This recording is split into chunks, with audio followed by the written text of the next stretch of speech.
je suis content de vous retrouver pour encore une review d'un véhicule de la gamme Micro Galaxy Squadron de la marque Jazzware. Vous commencez à avoir l'habitude maintenant, et cette fois-ci, nous avons affaire au Slave One. Eh non, monsieur Lichmerlin, on ne dit plus le Slave One, on dit le vaisseau de Boba Fett.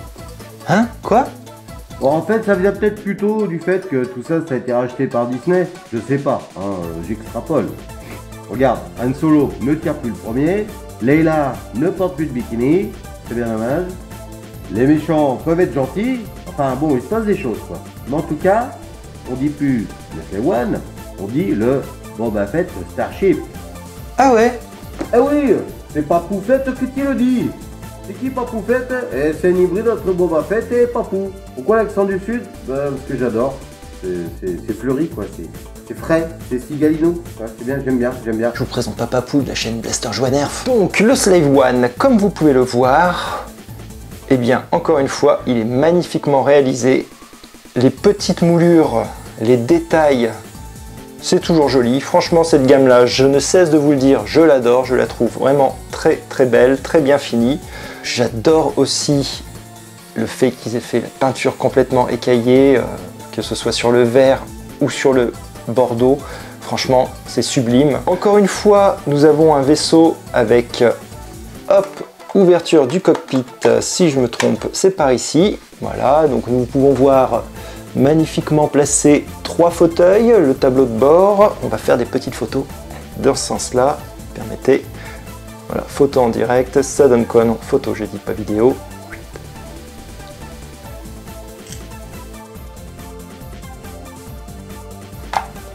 Donc la canopie qui s'ouvre, qui se referme, et franchement, ça jointe parfaitement bien. Qu'est-ce qu'on a d'autre? On va attaquer tout de suite l'intérieur. Hein. Hop, à l'intérieur, on ouvre ici tout le côté. Et encore une fois, j'espère que vous voyez bien, ou sinon, je vous ferai un insert. La petite plaque avec le râtelier d'armes. C'est un chasseur de primes, il faut le rappeler. Ensuite, nous avons, hop, je le tourne un peu, la rampe d'accès. Hop, que l'on tire comme ça. Nous ouvrons la trappe ici. Il y a un petit clip là-dessous, parfait pour tenir la trappe. Et nous avons un vaisseau magnifiquement joli. Vous pouvez refaire la scène de l'Empire contre-attaque avec Boba Fett qui charge Han Solo. Car dans le Razor Crest, vous avez un petit bonhomme coincé. Magnifique, hein, je le fais bien, celle-là. Excuse-moi, lui, il le fait bien. Comme ça, crispé. Ah, l'impression que c'était les mains en l'air, les mains, la compagnie créole, quoi.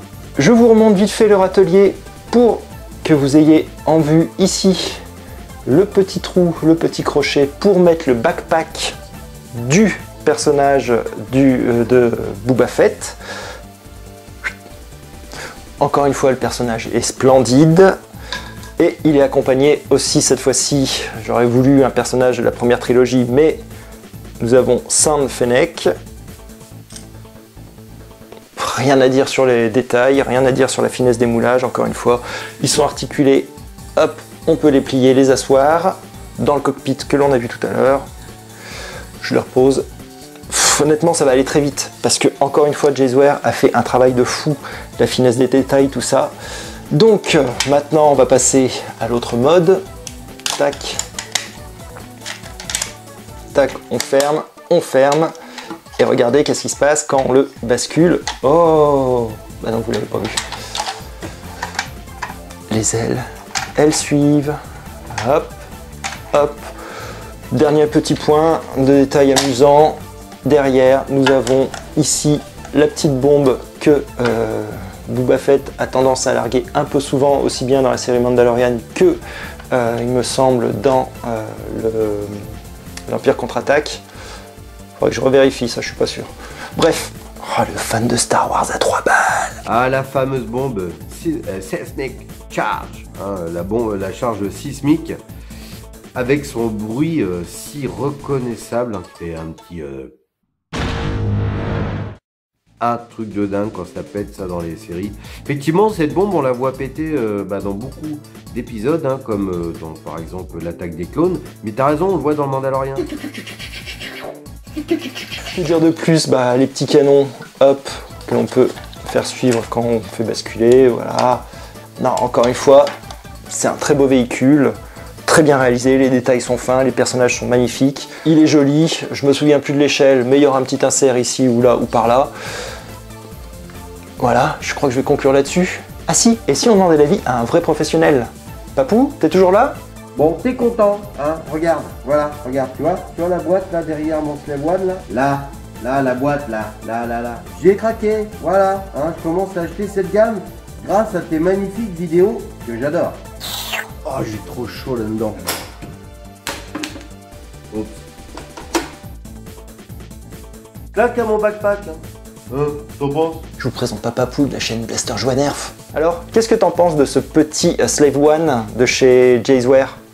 Surtout que toi, il me semble que tu as encore chez toi la version vintage.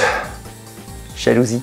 C'est vrai que j'ai la chance de posséder, comme tu dis, la version vintage, avec sa boîte. Voici la scène de l'Empire contre-attaque, lorsque Han Solo, piégé dans la carbonite, est chargé dans le Slave One de Boba Fett. Amazing.